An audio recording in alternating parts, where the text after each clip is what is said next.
ఇలా ముఖ్యంగా మన హైదరాబాద్కు చాలా ఎఫెక్ట్ అవుతుంది.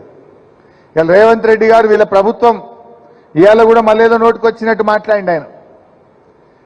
ఏంది కేఆర్ఎంబి ప్రాజెక్టులు అంటే ఏంది? శ్రీశైలం కానీ నాగార్జున సాగర్ కానీ మన కృష్ణా బేసిన్ మీద ఉన్న ప్రాజెక్టు అవుట్లెట్స్ను కేంద్ర ప్రభుత్వానికి అప్పచెప్పడం. 10 ఏళ్ల కేసీఆర్ గారి ప్రభుత్వంలో మనం ఏ రోజు కూడా వాళ్ళు ఎంత ఒత్తిడి పెట్టినా మనం కేఆర్ఎంబికి ప్రాజెక్టులు అప్పచెప్పలేదు. మేము ఒకటే చెప్పినాం, మాకు 50% వాటా ఇవ్వండి. శ్రీశైలంను ప్లానింగ్ కమిషన్ చెప్పినట్టుగా దాన్ని హైడల్ ప్రాజెక్టుగా గుర్తించండి. మా డ్రింకింగ్ వాటర్లో 20% మాత్రమే మీరు లెక్కగట్టండి అని ఇట్లా మనం అనేక షరతులు కేంద్ర ప్రభుత్వానికి పెట్టాం. కానీ కేంద్రం ఒప్పుకోలేదు. ఆ రోజు ఒప్పుకోలేదు కనుక మనము ఆ కేఆర్ఎంబికి మన ప్రాజెక్టులు మనం అప్పచెప్పలేదు.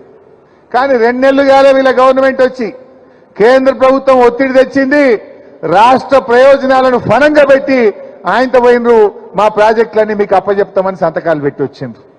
ఈ విషయం మేము గట్టిగా అడిగితే ఏమంటాడు, లేదు లేదు లేదు అని మన మీద బురద జల్లే ప్రయత్నం. అన్ని చిల్లర మాటలు, పసలేని మాటలు. ఆయన దగ్గర విషయం లేదు కనుక విషయం జిమ్మేటువంటి ప్రయత్నం చేస్తూ ఉంటాడు. ఏమంటాడు, అసలు ఏపీ రీఆర్గనైజేషన్ యాక్ట్లోనే కేఆర్ఎంబి ప్రాజెక్టులు అప్పచెప్పాలని ఉంది.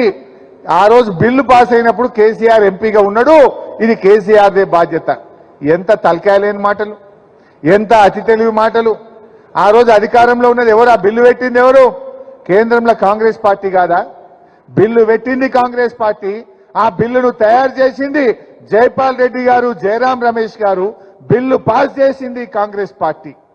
ఇవాళ 2 ఎంపీలు ఉన్న బీఆర్ఎస్ పార్టీ ఆ రోజు కేసీఆర్ బిల్లును ఆమోదించిండని చెప్పి నీ అతి తెలివి మాటలు ప్రజలు నమ్ముతారనుకుంటున్నావా? నువ్వేమన్నావు మొన్నటిదాకా? మేము ఏపీ రీఆర్గనైజేషన్ యాక్ట్లో తెలంగాణ కరెంటు తక్కువ ఉందని మా జైపాల్ రెడ్డి గారే ఈ బిల్లులో తెలంగాణ కోసం కరెంటు ఎక్కువ పెట్టిండు అని గొప్పలు చెప్పినావు కదా. మరి కరెంటు ఇచ్చిన ఘనత జైపాల్ రెడ్డిది అయితే కేఆర్ఎంబికి ప్రాజెక్టులు అప్పచెప్పిన ఘనత కూడా జైపాల్ రెడ్డి గారికి, కాంగ్రెస్ పార్టీకే దక్కుతుంది. నీ అతి తెలివి బంద్ చేయి, నిజంగా న్యాయం మాట్లాడు. రాజకీయాలు కాదు, రాష్ట్ర ప్రయోజనాలు ముఖ్యం. ఇలా నువ్వు రాష్ట్ర ప్రయోజనాలను ఫలంగా పెట్టినావు. నీకు అర్థం కాక, ఆలోచన లేక ఆగమాగమై ప్రాజెక్టులు అప్పచెప్పి రేపు హైదరాబాద్కు మంచినీళ్లు లేకుండా చేస్తా ఉన్నావు. ఖమ్మం, నల్లగొండ, మహబూబ్ నగర్ జిల్లాకు సాగునీరు, త్రాగునీరు కూడా దొరకని పరిస్థితి తెచ్చినావు. ఇవాళ నువ్వు ఒక్క తప్పు చేసి ఆ తప్పును కప్పిపుచ్చుకోవడానికి ఇవాళ 100 అబద్ధాలు మాట్లాడే విధంగా ఇవాళ రేవంత్ రెడ్డి గారు ఆయన ఇష్టం వచ్చినట్టుగా మాట్లాడుతూ ఉన్నాడు.